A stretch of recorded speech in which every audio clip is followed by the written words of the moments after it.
আন্দোলনকারীদের উপর সরাসরি গুলি না চালানোর নির্দেশনা চেয়ে করা রিটের শুনানি শুরু হয়েছে। শুনানি করছেন attorney general am Amin Uddin.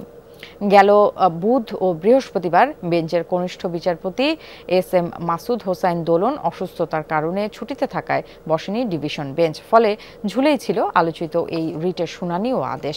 কোটা সংস্কার আন্দোলনে সরাসরি গুলি না করা নিয়ে দুদিন ধরে চলে দীর্ঘ শুনানি। যুক্তি পাল্টা যুক্তি, বাকবিতণ্ডা আর হট্টগোলে উত্তেজনা ছড়িয়েছিল এজলাসে। তাই আদেশ নিয়ে রয়েছে সবারই আগ্রহ।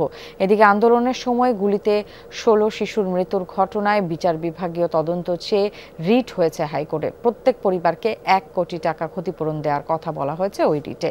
সেটা শুনানিও চলতি সপ্তাহে হওয়ার কথা রয়েছে।